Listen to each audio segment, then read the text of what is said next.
Assalamu alaikum warahmatullahi ta'ala wabarakatuh. Madam, please. Excuse me. Please, seat belt. അവളെ അത് air hostess വന്ന് വിളിക്കുന്നു. പക്ഷേ അവൾ ഉണരുന്നില്ല. എന്നാൽ തൊട്ടടുത്തുള്ള ആ ഒരു ക്രിസ്ത്യൻ ചേച്ചി അവളെ തട്ടി വിളിക്കുന്നു. മോളെ മോളെ ഫ്ലൈറ്റ് ലാൻഡ് ചെയ്യാനായിട്ടുണ്ട്. മോള് സീറ്റ് ബെൽറ്റ് ധരിക്കുമോ?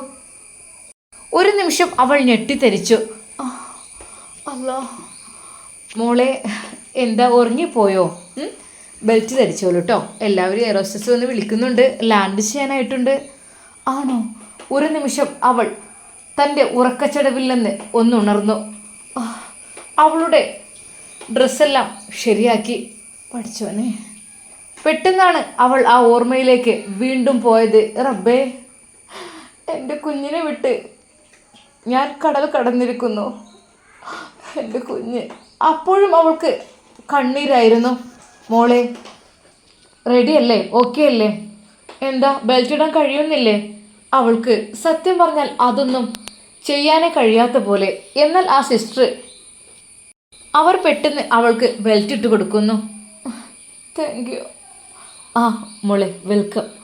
എന്തൊക്കെ തന്നെയാലും ഈ ഫ്ലൈറ്റ് യാത്രയിൽ മോളെ പരിചയപ്പെട്ടൊരു സന്തോഷം കേട്ടോ. പിന്നെ ഞാൻ നിങ്ങളോട് ചോദിക്കാൻ മറന്നുപോയി. നിങ്ങൾ മോളെ, ഞാൻ ഗൾഫിലാണ് ജോലി ചെയ്യുന്നത്. ഞാൻ ഒരു നേഴ്സാണ്.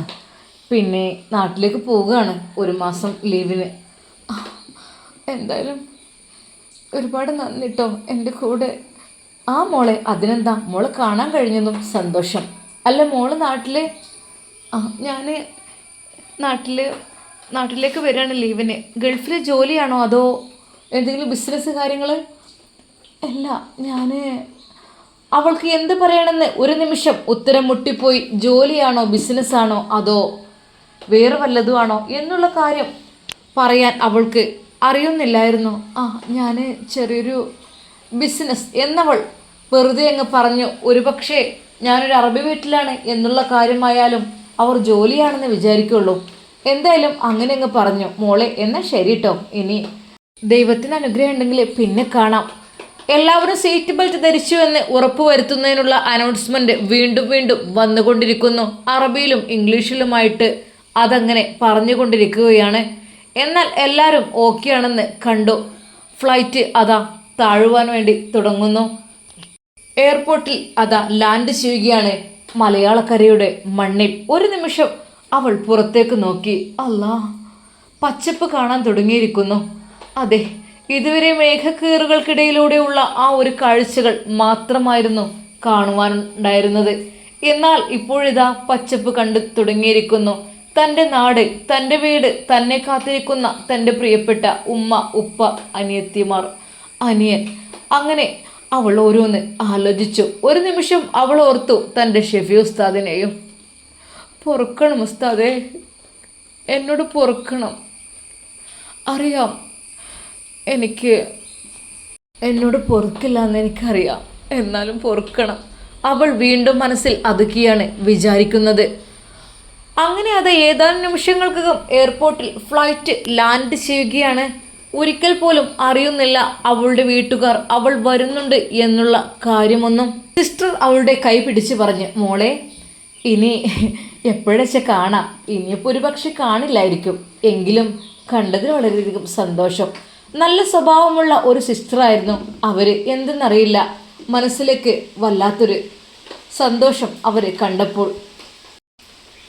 അങ്ങനെ അതാ ഫ്ലൈറ്റ് അവിടെ ലാൻഡ് ചെയ്യുവാൻ വേണ്ടി ഒരുങ്ങുകയാണ്.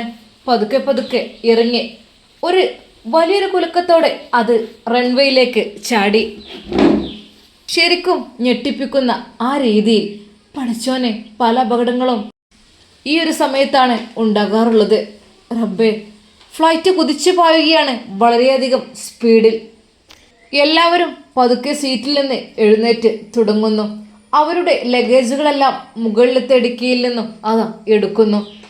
എല്ലാവർക്കും വളരെയധികം സന്തോഷമാണ്. അത് തൻ്റെ പ്രിയപ്പെട്ട കുടുംബങ്ങളിലേക്കാണ് വന്നു ചേരുന്നത്. തന്നെ സ്വീകരിക്കുവാൻ വേണ്ടി ഒരുപാട് ആളുകൾ എയർപോർട്ടിൽ കാത്തിരിക്കുന്നുണ്ടാകും. പ്രതീക്ഷയോടെ, ആകാംക്ഷയോടെ 2 വർഷം 3 വർഷം മുമ്പ് പോയ പ്രവാസികളായിരുന്നു അതിൽ കൂടുതലും. അവരെല്ലാം വളരെയധികം സന്തോഷത്തോടു കൂടിയാണ് പോകുന്നത്. അവരുടെ മുഖം കണ്ടാലറിയാം. ഹോ, അങ്ങനെ അതാ ഫ്ലൈറ്റ് പതുക്കെ പതുക്കെ ആ റൺവേയിൽ നിർത്തുന്നു. അവൾ പതുക്കെ എഴുന്നേൽക്കുന്നു. മോളെ എഴുന്നേൽക്കുന്നില്ലേ? എന്താ ഇവിടെ തന്നെ ഇരിക്കുകയാണോ? സിസ്റ്ററുടെ ആ ഒരു ചോദ്യം. ഞാൻ എഴുന്നേൽക്കാണ്. സത്യം പറഞ്ഞാൽ അവൾക്ക് വല്ലാത്ത പ്രയാസമുണ്ടായിരുന്നു. അതെ, തൻ്റെ ഇരുസ്ഥലങ്ങളിലും വല്ലാത്ത വേദന റബ്ബേ. അതെ, പാല് കെട്ടി നിൽക്കുകയാണ് റബ്ബേ. എൻ്റെ കുഞ്ഞ് എത്രയോ വട്ടം കുടിക്കേണ്ട സമയമായി. പക്ഷേ ഇപ്പോൾ എനിക്ക് അവളുടെ ബാഗ് മുകളിൽ നിന്ന് എടുത്തു. അവളുടെ മുഖം വളരെയധികം മ്ലാനമായിരുന്നു. മോളെ, നാട്ടിലേക്ക് പോകുമ്പോൾ സന്തോഷമല്ലേ വേണ്ടത്? എന്തെത്ര മൂഡ് ഓഫ്? ഒന്നുമില്ല സിസ്റ്ററെ. എന്നാ മോള് നടന്നോ, ഫ്രണ്ടിൽ നടന്നോ, ഞാൻ ബാക്കിൽ നടക്കാം. അവൾക്ക് വേണ്ടി അതാ സിസ്റ്റർ വഴിയൊരുക്കി കൊടുത്തു. വേണ്ട, സിസ്റ്റർ മുന്നിൽ നടന്നോളൂ, ഞാൻ പിന്നാലെ വന്നോളാം. അവൾ അതാ തൻ്റെ ബാഗുമായി നേരെ നടക്കുന്നു. റബ്ബേ, നെഞ്ചാകെ വല്ലാത്തൊരു കനം പോലെ. അതെ, തൻ്റെ കുഞ്ഞിനുള്ള പാല്. അവൾ വല്ലാതെ വേദനിക്കുന്നുണ്ട്. കൈ തട്ടുവാൻ കഴിയുന്നില്ല, കൈ പൊക്കുവാനും കഴിയുന്നില്ല അവൾക്ക്. ഒരു നിമിഷം അവൾ വിചാരിച്ചു, റബ്ബേ, ഞാൻ എയർപോർട്ടിൽ നിന്ന് പുറത്തേക്ക് ഇറങ്ങുമ്പോൾ എന്തായിരിക്കും സ്ഥിതി എനിക്കറിയുന്നില്ല. അങ്ങനെ അതാ ഓരോ ചെക്കിങ്ങും കാര്യങ്ങളും എല്ലാം കഴിഞ്ഞു. പരിശോധനകളും കസ്റ്റംസ് ക്ലിയറൻസും എല്ലാം കഴിഞ്ഞ് പുറത്തേക്ക് ഇറങ്ങുന്നു. ഒരുപാട് മുഖങ്ങൾ അതാ കാത്തിരിക്കുന്നു, ആരെയൊക്കെയോ പ്രതീക്ഷിച്ചുകൊണ്ട്. അങ്ങനെ ഓരോരുത്തർ വരുന്നു, കെട്ടിപ്പിടിക്കുന്നു, ചുംബിക്കുന്നു. ഫർസാനയുടെ ലഗേജ് ഇനിയും എത്തിയിട്ടില്ല. ഒരുപാട് ആളുകൾ വെയിറ്റ് ചെയ്യുകയാണ് ട്രോളിയുമായി. അവളുടെ കൂടെ ആരും ഉണ്ടായിരുന്നില്ല. അവൾ ആ ട്രോളി എടുത്തുകൊണ്ട് അത് വെയിറ്റ് ചെയ്യുന്നു. ഏകദേശം 3 പെട്ടിയോളം സാധനങ്ങളുണ്ട്. അതും അത്യാവശ്യം കുഴപ്പമില്ലാത്ത പെട്ടി. അതിന് എക്സ്ട്രാ അവിടെ നിന്ന് ചാർജ് ചെയ്തിട്ടാണ് ഇങ്ങോട്ട് വന്നത്. അല്ലാതെ ഒരിക്കലും ഒരാൾക്ക് 38 കിലോയിലധികമൊന്നും കൊണ്ടുവരാൻ പറ്റില്ല. അതുകൊണ്ട് തന്നെ പക്ഷേ ഇത് ഏകദേശം 100-നടുത്ത് ഉണ്ടെന്ന് തോന്നുന്നു. അതോ ഇനി 100-ആണോ എന്തോ അറിയില്ല. എന്തൊക്കെ തന്നെയായാലും ഡ്യൂട്ടി കെട്ടിയിട്ട് തന്നെയാണ് അവിടെ നിന്ന് ലഗേജുകൾ ഇങ്ങോട്ട് വിട്ടത്. അതൊക്കെ പ്രത്യേകമായിട്ട് അറബി സെറ്റാക്കിയിരുന്നു. ലഗേജുകൾ അതാ വരുന്നു. പക്ഷേ അവൾക്ക് സങ്കടം കൊണ്ടും അവളുടെ നെഞ്ചുവേദന കൊണ്ടും അവൾക്കത് എടുക്കുവാനോ കൈകൾ ഉയർത്തുവാനോ കഴിയുന്നില്ല. ആ പെട്ടി അങ്ങനെ കറങ്ങിക്കൊണ്ടിരിക്കുകയാണ്. ഫർസാന എന്നുള്ള പേരിൽ ആ ഒരു പെട്ടി അതാ വരുന്നു. ഒരു നിമിഷം അവളത് എടുക്കുവാൻ നിൽക്കുമ്പോഴേക്കും അവൾക്കതിന് കഴിയുന്നില്ല. അല്ലാ, പിടിച്ചപ്പോഴേക്കും അതവിടെ നിന്ന് നീങ്ങിപ്പോരുകയാണ്. എന്നാൽ ഒരു സുഹൃത്ത് പെട്ടെന്ന്, മേഡത് നിങ്ങളുടെ ആണോ? അതെ, അതൊന്ന് ആയിക്കോട്ടെ. എത്ര ബോക്സ് എന്നറിയാമോ? 3 എണ്ണം. നല്ല വെയിറ്റുള്ള ആ ഒരു പെട്ടി ട്രോളിയിൽ വെച്ച് കൊടുത്തു. പിന്നീട് അതുപോലെ 2 പെട്ടികൾ കിട്ടാണ്ട് പിന്നെ കയ്യിൽ ഒരു ഹാൻഡ് ബാഗുമാണ് ഉണ്ടായിരുന്നത്. അങ്ങനെ പെട്ടികൾക്ക് വേണ്ടിയും അവൾ അവിടെ നിൽക്കുന്നു. സത്യം പറഞ്ഞാൽ മുഖത്ത് സന്തോഷമില്ല, സങ്കടമാണ്. എന്നാൽ അവളുടെ പേര് വീണ്ടും വരുന്നു, ഫർസാന. അത് വന്നപ്പോൾ വീണ്ടും അത് പിടിച്ച് അയാൾ തന്നെ ഹെൽപ്പ് ചെയ്ത് കൊടുക്കുന്നു. അങ്ങനെ 3 പെട്ടികളും കിട്ടി. അവളുടെ കയ്യിൽ ഹാൻഡ് ബാഗും. പക്ഷേ അവൾക്ക് അത് തള്ളുവാൻ കഴിയുന്നില്ലായിരുന്നു. ഒന്നുകൊണ്ടുമല്ല, തള്ളാൻ കഴിയായിട്ടല്ല, കൈകൾ പൊക്കുവാനോ അല്ലെങ്കിൽ പിടിക്കുവാനോ ഒന്നിനും കഴിയുന്നില്ല. എന്തെന്നറിയില്ല. എന്നാൽ ആ യുവാവ് അവളോട് പറയുന്നു, മേഡം, ഞാൻ ഹെൽപ്പ് ചെയ്യണോ? അവിടെ വരെ വന്നാൽ ഞാൻ ക്യാഷ് എന്തെങ്കിലും തരാം. നിങ്ങൾ ക്യാഷോ? ഒരു ക്യാഷിൻ്റെ ആവശ്യമില്ല, ഞാൻ കൊണ്ടുവിടാം. അങ്ങനെ ആ ഒരു വലിയ 3 പെട്ടികളും കയ്യിൽ ഹാൻഡ് ബാഗുമായി അവൾ ആ ട്രോളിയുടെ അടുത്തുകൂടെ നടക്കുന്നു. അയാൾ അതെല്ലാം അവിടെ എത്തിച്ചു. മാഡം, ഓക്കെ, താങ്ക് യു കേട്ടോ. പിന്നെ ഇത് വെച്ചോളൂ എന്ന് പറഞ്ഞ് ആ അറബിക് പൈസ നൽകുമ്പോൾ വേണ്ട വേണ്ട. എന്നാൽ പിന്നെ ഇന്ത്യൻ മണി വേണ്ടായിട്ടാണ്, നമ്മൾ ചെറിയ ഹെൽപ്പ് അത് മാത്രം വിചാരിച്ചാൽ മതി. അല്ല, ഇത് വെച്ചോളൂ. അവൾ അറബി ചേഞ്ചാക്കി നൽകിയ ആ ഇന്ത്യൻ മണി എടുത്ത് അയാൾക്ക് നേരെ നീട്ടുന്നു. വേണ്ട മാഡം, ഒന്നും വേണ്ട. അയാൾ തിരിച്ചു പോവുകയും ചെയ്തു. അവൾ പടച്ചറബിനെ സ്തുതിച്ചു. പഠിച്ചവനെ, ഇങ്ങനെയുണ്ടല്ലോ മനുഷ്യന്മാർ. പൈസ വാങ്ങിയിരുന്നെങ്കിൽ അത്ര വിഷമമില്ലായിരുന്നു. എന്നാൽ അവൾ വന്ന് ഇറങ്ങുമ്പോൾ തന്നെ അവിടെ ചുറ്റുഭാഗത്തും ആളുകളെ കാത്തിരിക്കുന്നവർ അവളെ തുറിച്ചു നോക്കുന്നുണ്ടായിരുന്നു. അതെ, അതിമനോഹരമായൊരു അറബി പെണ്ണ് വന്നിരിക്കുന്നു എയർപോർട്ടിൽ. ശരിക്കും അറബി സിൽക്ക്, നല്ല തടിച്ചു കൊഴുത്ത മാറിടവും നല്ല തടിച്ചു കൊഴുത്ത ശരീരവും എല്ലാം കൂടി ആയപ്പോൾ ശരിക്കും ഒരു അറബി പെണ്ണ് തന്നെയാണ്. ഒരിക്കൽ പോലും ഇവിടെ നിന്ന് പോകുന്ന ഫർസാനയല്ല അവിടുന്ന് തിരിച്ചു വരുമ്പോൾ. പ്രത്യേകിച്ച് അവൾ പ്രസവിച്ചെണീച്ച സ്ത്രീ ആയതുകൊണ്ട് തന്നെ അവളുടെ കളറും നന്നായി കൂടിയിട്ടുണ്ട്. ശരീരം പുഷ്ടിപ്പെടുകയും അതിമനോഹരമാവുകയും ചെയ്തിട്ടുണ്ട്. എങ്കിലും അവൾ അവളുടെ നിഖാബ് അവളുടെ മുഖത്തേക്ക് താഴ്ത്തിയിട്ടു. അത് എന്നിട്ടും അവളെ എല്ലാവരും തുരുതുര നോക്കുകയാണ്. അറബിയാണെന്ന് തോന്നുന്നു, കണ്ടിട്ട് അറബിച്ചിയുടെ ലുക്ക് തന്നെ. കൂടെ ആരുമില്ലേ? ആരും വന്നിട്ടില്ലല്ലോ. എല്ലാവരും അവളെ തന്നെ നോക്കുകയാണ്. ഒരു നിമിഷം അവൾ കരുതി ഒരു ടാക്സി വിളിച്ചു പോയാലോ എന്ന്. അല്ലെങ്കിൽ അത് വേണ്ട, ടാക്സി വിളിച്ചു കഴിഞ്ഞാൽ വേണ്ട, എനിക്ക് പേടിയാണ് ഒറ്റയ്ക്ക്. അവിടെ നിന്നൊന്നും ആരെയും അറിയിച്ചതുമില്ല. പെട്ടെന്ന് അവൾ ഫോൺ എടുത്ത് നോക്കുമ്പോൾ പഠിച്ചോനെ സിമ്മ് ഒന്നും ഇവിടെ, ഇനി ഇവിടുത്തെ സിം എടുത്തിട്ടൊക്കെ വേണം. ഓ, ഒരാളോട് എക്സ്ക്യൂസ് മീ, ആ ഫോണും തരാവോ? പെട്ടെന്ന് അയാൾ ഫോൺ നൽകി. അവൾ അവളുടെ ഉപ്പയുടെ നമ്പറിലേക്ക് ഡയൽ ചെയ്തു. ഫോൺ ബെല്ലടിക്കുന്നു. അല്ലാ, ആരാ ഫോൺ എടുക്കുന്നത്? ആ, അറിയാത്തൊരു നമ്പറാണല്ലോ. ഹലോ ഉപ്പ, അസ്സലാമു അലൈക്കും. വാലേക്കും അസ്സലാം. മോളെ, ഇപ്പാൻ്റെ കുട്ടി എവിടെ? ഉപ്പ, ഞാൻ എയർപോർട്ടിൽ ഇറങ്ങിക്കണേ, നിങ്ങൾ വരുമോ? ആരെയും കൂട്ടി വരുമോ ഉപ്പ? അവളുടെ ആ ഒരു വാക്കുകളിൽ കണ്ണീരിൻ്റെ ഒരു ലാഞ്ചനയുണ്ടായിരുന്നു എന്നുപ്പാക്ക് മനസ്സിലായി. എൻ്റെ പൊന്നു മോളെ, ഉപ്പാരെ വിളിച്ചോളീനടി, ഉപ്പ അവിടെ എത്തിയിരുന്നല്ലോ. അതെന്തേ എടി? നേരെ ഭാര്യയെ വിളിച്ചു. അറിഞ്ഞോ? എന്തേക്കാ? അതെ, നമ്മളെ മോള് ഇറങ്ങിക്കണ് എയർപോർട്ടിൽ. അല്ല, സത്യമാണോ? പഠിച്ചോനെ, ആ കുട്ടി ഇക്ക, നമ്മൾ ആരെ വിളിക്കുക? പെട്ടെന്നാണ് ഉപ്പാക്ക് അത് ഓർമ്മ വന്നത്. ഒരു കാറ് വിളിക്കായിരിക്കും നല്ലത്. അതിനിപ്പോൾ ഡ്രൈവർ ആയിട്ട് ഇനിയിപ്പോൾ ഞാൻ ഷെഫിക്കൊന്ന് വിളിച്ച് നോക്കട്ടെ. അപ്പോൾ തന്നെ അതാ ഉസ്താദ് ഷെഫി ഉസ്താദിനെ വിളിക്കുന്നു. ഷെഫി ഉസ്താദിൻ്റെ ഫോൺ ബെല്ലടിക്കുന്നു. ഹലോ ഉസ്താദേ, അസ്സലാമു അലൈക്കും. വലൈക്കും അസ്സലാം. മോനെ ഒരു വണ്ടി കിട്ടുന്നുണ്ടെങ്കിൽ ഒന്ന് അതോ ഇട്ടുകൊണ്ട് വരുമോ? ഉസ്താദ് എന്ത് വണ്ടി വേണ്ടത്? ഒരു കാറ്. മോനൊന്ന് വീട്ടിലേക്ക് വാ, ഉസ്താദ് ഇതപ്പം വരാം. തൻ്റെ കൂട്ടുകാരനോട് അപ്പോഴേക്കും ഉസ്താദ് ചോദിച്ചു കാറിൻ്റെ കാര്യം. എടാ, നിൻ്റെ കാറൊന്ന് വേണട്ടോ, ഞാൻ ക്യാഷ് എത്ര തരാം. അതൊന്നും കുഴപ്പമില്ലടാ, എടുത്തോ എന്ന് പറഞ്ഞ് കൂട്ടുകാരൻ ഷെഫി ഉസ്താദ് പെട്ടെന്ന് തന്നെ കാറിൽ കയറുവാൻ നിൽക്കുന്നതിന് മുമ്പായിട്ട് ഉമ്മയോട് പറയും, ഉമ്മ ഞാനൊന്ന് പോയിട്ട് വരാം, ഒരു അത്യാവശ്യമുണ്ട്. എന്തേ മോനെ? ഉസ്താദിൻ്റെ വീട്ടിലേക്ക്. മോനെ എന്താ അത്യാവശ്യം, അർജൻറ്റ് എന്തെങ്കിലും? ഉമ്മ എന്തോ അർജൻറ്റാണെന്ന് തോന്നി, ഞാൻ പോയി നോക്കട്ടെ. സീനത്തെ എന്താ? ഞാൻ എൻ്റെ ഉസ്താദിൻ്റെ വീട്ടിലേക്ക് പോകട്ടോ, ഞാൻ വരാം. ഓ, എപ്പോഴും ഉസ്താദിൻ്റെ വീട്ടിൽ തന്നെയല്ലേ? അവൾ പറഞ്ഞു. അല്ലടി, ഞാനിപ്പോൾ വരാം. അതായത് എന്തോ ഒരു അർജൻറ്റ് കാര്യം ഉണ്ടായിട്ട്. എല്ലായിടത്തേക്കും ഓടാനും പയറുള്ള ആൾ നിങ്ങൾ തന്നെയല്ലേ? അവൾ അങ്ങനെയാണ് അത് പറഞ്ഞത്. എങ്കിലും ആദ്യത്തെ പോലെ ഒന്നും എതിർത്തില്ല. ഉസ്താദ് പെട്ടെന്ന് വണ്ടി സ്റ്റാർട്ടായിക്കൊണ്ട് നേരെ ഉസ്താദിൻ്റെ വീട്ടിലേക്ക് തിരിച്ചു. ഉസ്താദേ, അപ്പോഴേക്കും ഉസ്താദും ഭാര്യയുമെല്ലാം മാറ്റിയിരുന്നു. എടി, വേഗം ഒരുങ്ങിക്കോ. ഇക്ക. പെട്ടെന്ന് കാറ് വന്നു. മോനെ ഷെഫി, കയറി വാ. ഉസ്താദേ, എന്താ വിഷയം? എന്താ പറ്റിയത്? മോനെ, ഒന്നും പറ്റിയിട്ടൊന്നുമില്ല.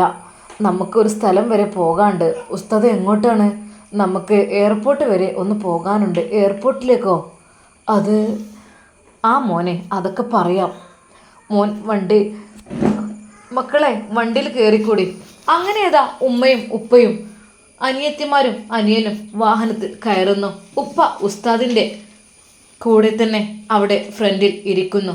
മോനെ, പറ്റുന്നുണ്ടെങ്കിൽ വേഗം വിട്ടോടിട്ടോ. ഉസ്താദേ, എന്താ കാര്യം? ആരാണ് വരുന്നത്? മോള് വരുന്നുണ്ട്. ഒരു നിമിഷം ഷെഫി ഉസ്താദ് അത് കേട്ടപ്പോൾ ഞെട്ടിത്തരിച്ചു പോയി.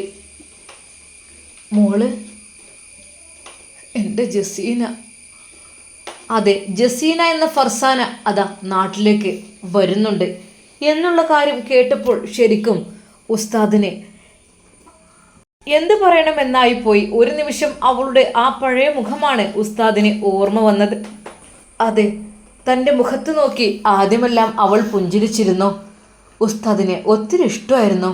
ഉസ്താദ് എപ്പോഴും പറയുന്ന ആ ഒരു വാക്കുകൾ, എൻ്റെ മരുമകനാണ് നീ. അന്നെല്ലാം ഒരുപാട് സ്വപ്നങ്ങൾ ഞാൻ കണ്ടിരുന്നു അവളെക്കുറിച്ച്. അത് കണ്ണെത്താ ദൂരത്തോളമുള്ള ഒരുപാട് സ്വപ്നങ്ങൾ.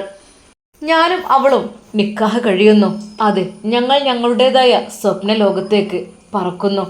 അതെ, ഒരുപാട് കഥകൾ ഞാൻ അവളുടെ ചെവിയിൽ പറയുന്നു, പാട്ടുകൾ പാടുന്നു. ഞങ്ങൾ നല്ല രീതിയിൽ അവിടെ ഉല്ലസിക്കുന്നു ആ ഒരു സ്വർഗലോകത്ത്. പഠിച്ചോനെ, ഇനി അതിനെത്ര ദിവസം വേണം എന്ന് വരെ ഞാൻ ആഗ്രഹിച്ചിരുന്നു. ഒരുപാട് സ്വപ്നങ്ങളിലൂടെ ഞാൻ സഞ്ചരിച്ചിരുന്നു എൻ്റെ പ്രിയപ്പെട്ട ജസീന എന്ന ഫർസാനയുടെ കൂടെ. അതെ, അവളോടൊപ്പം താൻ എൻ്റെ ജീവിതം, തൻ്റെ മണിയറ പങ്കിടുന്നു. അതെ, എൻ്റെ കുഞ്ഞുങ്ങളെ അവൾ പ്രസവിക്കുന്നു. അങ്ങനെ ഒത്തിരി സ്വപ്നങ്ങൾ. പക്ഷേ എല്ലാം തട്ടിമാറ്റിക്കൊണ്ട് ഒരു നിമിഷം അവൾ എന്നോട് പറഞ്ഞ ആ ഒരു വാക്കുകൾ, അതെ, എന്നെ ശല്യപ്പെടുത്തരുത്, എനിക്ക് നിങ്ങളെ ഇഷ്ടമല്ല, എന്നും എന്നെ കാത്തിരിക്കുകയും വേണ്ട. ഞാനപ്പോൾ ജസീന, നീ വേണ്ടെന്ന് പറഞ്ഞില്ലേ, ഒരിക്കലും എന്നെ കാത്തിവിടെ നിൽക്കണ്ട, നിങ്ങളെ നിക്കാഹ് കഴിക്കാൻ ഞാൻ തയ്യാറുമല്ല, അതിനുവേണ്ടി നിങ്ങൾ കാത്തിരിക്കുകയും വേണ്ട. ഒരു നിമിഷം ഉസ്താദിൻ്റെ ഹൃദയം വല്ലാതെ അങ്ങ് പിടച്ചു പോയി. ആ ഒരു പിടച്ചിൽ അതാ വീണ്ടും ഷെഫി ഉസ്താദിൻ്റെ മനസ്സിലേക്ക് വന്നിരിക്കുന്നു. അതെ, തന്നെ ഉപേക്ഷിക്കുവാൻ വേണ്ടി അവൾ പെടുന്ന ആ ഒരു പാട്, ആ ഒരു വാക്കുകൾ ഹൃദയം വല്ലാതെ ആടി ഉലഞ്ഞു പോയി. തൻ്റെ നിയന്ത്രണം നഷ്ടമായ ദിവസം, ആ ദിവസം ഭക്ഷണമൊന്നും കഴിക്കുവാൻ എനിക്ക് തോന്നിയില്ല. നേരെ പള്ളി ദർസിൽ നിന്ന് വീട്ടിലേക്ക് പോകുന്നു. എന്നാൽ പോകുന്നിടത്തെല്ലാം 1-2 തവണ തൻ്റെ വണ്ടി ആക്സിഡൻ്റ് ആകുവാൻ ആയി. അതെ, തനിക്ക് നിയന്ത്രണം കിട്ടുന്നില്ല, എങ്ങോട്ടൊക്കെയോ പോകുന്നു. വീട്ടിലെത്തി ശോകമുഖമായി നിൽക്കുന്ന തന്നെ ഉമ്മ വിളിക്കുന്നു, മോനെ ഷെഫി. ആ ഉമ്മ, എന്താ മോനെ, പനിക്കുന്നുണ്ടോ? ഉമ്മ അവൻ്റെ നെറ്റിയിലും കവിളിലും കഴുത്തിലും തൊട്ടു നോക്കുന്നു. അല്ല, പനിയുണ്ടോ? റബ്ബേ, എൻ്റെ കുട്ടിക്ക് എന്താ പറ്റിയത്? എൻ്റെ കുട്ടി മഴ കൊണ്ടോ? ഇല്ലുമ്മ. പിന്നെന്താടാ മോനെ, എന്നാ ഈ ചൂടുള്ള കുറച്ച് കഞ്ഞി കുടിച്ചാണേ. ഉമ്മ ചൂടോടുകൂടി ആ ഒരു കഞ്ഞിയും ഉണക്കമീൻ പൊരിച്ചതും അച്ചാറും ചമ്മന്തിയും കൊണ്ടുവന്നു. പക്ഷേ കഴിയുന്നില്ല. എന്നും ആസ്വദിച്ച് കഴിക്കുന്ന താൻ ആ മാങ്ങാ ചമ്മന്തിയും ആ ഒരു കഞ്ഞിയും അതൊത്തിരി ഇഷ്ടമായതുകൊണ്ട് തന്നെ ഉമ്മ എനിക്ക് വേണ്ടി അരച്ചിട്ടുണ്ട്. പക്ഷേ കഴിയുന്നില്ല, അത് കഴിക്കുവാനേ കഴിയുന്നില്ല. 1-2 തവണ അത് വായിലേക്ക് വെക്കാൻ നോക്കി. ഇല്ല, സമാധാനം നഷ്ടപ്പെട്ടിരിക്കുന്നു. ഉമ്മ കുറച്ച് കഴിഞ്ഞു വന്നു. മോനെ, കഞ്ഞി കുടിച്ചില്ലേ? ഉമ്മ, എനിക്ക് ഇറങ്ങണില്ല ഉമ്മ. എന്ത് പറ്റി മോനെ? ഉമ്മനെ കുട്ടിക്ക് ഉമ്മ വാരിത്തരാം. സ്നേഹത്തോടെ ആ ഉമ്മ ആ കയ്യിലുമായി കഞ്ഞി വായിലേക്ക് വെക്കുമ്പോൾ അവൻക്ക് തൻ്റെ കണ്ണുകൾ നിറഞ്ഞൊഴുകുകയായിരുന്നു. മോനെ, എന്തെൻ്റെ കുട്ടിക്ക് അറിയണത്? പക്ഷെ തൻ്റെ പ്രസവിച്ച പൊന്നുമ്മയോട് പറഞ്ഞാൽ ഉമ്മയും വിഷമിക്കും. കാരണം തൻ്റെ ഉമ്മയാണ് അതിനു വേണ്ടി കൂടുതൽ കാത്തിരിക്കുന്നത്. എപ്പോഴും പറയും, മോനെ, ഉസ്താദിൻ്റെ മോളെ നമുക്കെന്നെ കിട്ടൂലേ, അങ്ങനെയെല്ലാം പറയും. ഉമ്മ ഉറപ്പല്ലേ, അത് നമുക്ക് വേണ്ടി എഴുതി വെച്ചതാണ് പഠിച്ചവന്. ഉമ്മ, എൻ്റെ ഉസ്താദ് ആദ്യം പറയുന്നതാണ് അത് എൻ്റെ മോളെ നിനക്കുള്ളതാണെന്ന്. പിന്നും അങ്ങനെ ഇല്ലാതിരിക്കോ മോനെ? അതുകൊണ്ട് നമുക്ക് തരേണ്ടല്ലേ, ടെൻഷനും ഉണ്ടാവില്ല. കാരണം ഉസ്താദിൻ്റെ മക്കൾ എന്ന് പറയുമ്പോൾ സ്വാലിഹായ മക്കളായിരിക്കുമല്ലോ. അതുകൊണ്ട് നമുക്കൊന്നും നോക്കാലടാ, അന്വേഷിക്കും വേണ്ട. എൻ്റെ കുട്ടിയുടെ ആഗ്രഹം പോലെ തന്നെ നല്ലൊരു ബേബി കുട്ടിയായിരിക്കും അവള്, അല്ലേ? മോൻ്റെ ആഗ്രഹം പോലെ ഹിജാബ് ധരിച്ച് നടക്കുന്ന പെൺകുട്ടി. ആ അതല്ലേ, അതൊക്കെ പഠിച്ചോ റാഹത്തിലാക്കട്ടെ. ഉമ്മ സന്തോഷത്തോടെ ആ വാക്ക് പിന്നെയും പറയുമ്പോൾ ഷെഫി ഉസ്താദിൻ്റെ കണ്ണുകൾ നിറഞ്ഞൊഴുകുകയായിരുന്നു. എല്ലാം നഷ്ടപ്പെട്ടു എന്നുള്ള ആ ഒരു ഭീതിയായിരുന്നു ഷെഫി ഉസ്താദിന്. ഷെഫി ഉസ്താദ് ഹൃദയം പൊട്ടിക്കരയുകയാണ്. ഉമ്മ കാണാതെ കണ്ണുകൾ തുടക്കുന്നു. ഉമ്മയോട് അല്പം ഒരു കളവ് പറഞ്ഞു. ഉമ്മ, എനിക്ക് വയറുവേദന ആകുന്നു, എനിക്കിപ്പോൾ വേണ്ട ഉമ്മ. മോനെ, എന്നാൽ കുറച്ച് കഴിഞ്ഞ് കുടിക്കാട്ടോ, ഒന്ന് കിടന്നോ. ഉമ്മാൻ്റെ കുട്ടി റൂമിൽ പോയി കിടക്കുമ്പോൾ ഉമ്മ ആ ഒരു കമ്പിളി പുതപ്പ് തൻ്റെ കഴുത്ത് വരെ പുതച്ചു തന്നു. ഉമ്മ ശീല നനച്ച് നെറ്റിയിലിട്ടു. കൈകൾ കൊണ്ട് എൻ്റെ തല തള്ളോടി. എൻ്റെ കുട്ടിക്ക് ഒന്നും ഉണ്ടാവില്ലേ, ഉമ്മാൻ്റെ കുട്ടിക്ക് ഒന്നും ഉണ്ടാവില്ല, ഉമ്മാൻ്റെ കുട്ടി ഒന്ന് ഉറങ്ങിക്കാളി, മാറിക്കാളി. സ്നേഹത്തോടെ തൻ്റെ പ്രിയപ്പെട്ട ഉമ്മ തന്നെ തലോടുന്നു. പെട്ടെന്നാണ് അവനത് ഓർമ്മ വന്ന്, റബ്ബേ, ഉമ്മയോട് ഇതെങ്ങനെ പറഞ്ഞ് തൽക്കാലം പറയാതിരിക്കുന്നതാണ് നല്ലത്. ഷെഫി ഉസ്താദ് അതെല്ലാം കാറിൽ നിന്ന് ഓർക്കുന്നു. അതെ, ആ നിമിഷത്തെ ആ ഒരു വേദന അല്ലെങ്കിൽ ആ ഒരു ഞെട്ടലാണ് എനിക്ക് വീണ്ടും ഇപ്പോൾ ഉണ്ടായിട്ടുള്ളത്. അതെ, എൻ്റെ മകളെ കൊണ്ടുവരാൻ എയർപോർട്ടിലേക്ക് പോകണം. അത് കേട്ടപ്പോൾ ഷെഫി ഉസ്താദിൻ്റെ കൈകാലുകൾ വല്ലാതെ അങ്ങ് വിറച്ചു. റബ്ബേ, എന്തൊക്കെ ഇനി സംഭവിക്കും എനിക്കറിയുന്നില്ല റഹ്മാനെ. എയർപോർട്ടിലേക്കുള്ള യാത്രയിലാണ് ഷെഫി ഉസ്താദും ഫർസാനയുടെ കുടുംബവും. എയർപോർട്ടിലേക്ക് എത്തുവാൻ ഇനി വെറും 10 മിനിറ്റ് മാത്രമാണ് ബാക്കിയുള്ളത്. ഷെഫി ഉസ്താദ് ഒരു നിമിഷം വിചാരിച്ചു, റബ്ബേ, അവളെ കണ്ടാൽ ഞാൻ എന്ത് പറയണം എനിക്കറിയുന്നില്ല. എന്തൊക്കെ തന്നെയായാലും ഏതാനും നിമിഷങ്ങൾക്കകം എയർപോർട്ടിലേക്ക് അവരെത്തും, അവളെ കണ്ടുമുട്ടും. എന്തൊക്കെ തന്നെയായാലും അവരുടെ ഇനിയുള്ള ജീവിതം, ഇനിയുള്ള യാത്രകൾ എന്തായിരിക്കും നമുക്ക് കാത്തിരുന്ന് കാണാം. അതുവരേക്കും എല്ലാവർക്കും അസ്സലാമു അലൈക്കും വറഹ്മത്തുള്ളാഹി തആല വബറകാതുഹു. പ്രിയപ്പെട്ട കൂട്ടുകാരെ, എനിക്ക് നിങ്ങളോട് പറയാനുള്ളത്, നിങ്ങൾ ഒരു ലൈക്കെങ്കിലും എനിക്ക് തരണം കേട്ടോ. വീഡിയോ ഏകദേശം 10-30,000 ആളുകൾ കാണുന്നുണ്ട്, പക്ഷേ വളരെ കുറച്ച് ലൈക്കേ കിട്ടുന്നുള്ളൂ. ഏകദേശം 800 കിട്ടുന്നുള്ളൂ. അപ്പോൾ നിങ്ങളെല്ലാവരും ഒന്ന് മനസ്സ് വിചാരിച്ചാൽ ആ വിരലിൻ്റെ ചിഹ്നമുള്ള ആ ലൈക്ക് എന്നുള്ള ടൈമിലൊന്ന് തൊടണേ. പിന്നെ അതുപോലെ സബ്സ്ക്രൈബ് ചെയ്യാത്തവർ ഒരുപാടുണ്ട്, ഒന്ന് സബ്സ്ക്രൈബ് ചെയ്യണേ എൻ്റെ പ്രിയപ്പെട്ട കൂട്ടുകാരല്ലേ. ഇൻഷാ അല്ലാ നമ്മളെല്ലാവരും പരസ്പരം അങ്ങോട്ടും ഇങ്ങോട്ടും ദുആ ചെയ്യട്ടോ. ഒരുപാട് ആളുകൾ വിളിച്ചിരുന്നു, ഒരുപാട് വിഷമങ്ങൾ ബുദ്ധിമുട്ടുകളൊക്കെ പറഞ്ഞു. പഠിച്ച റബ്ബ് അവരുടെ എല്ലാ പ്രയാസങ്ങളും വിഷമങ്ങളും തീർത്ത് കൊടുക്കട്ടെ. ആമീൻ യാ റബ്ബൽ ആലമീൻ. അസ്സലാമു അലൈക്കും വറഹ്മത്തുള്ളാഹി തആല വബറകാതുഹു.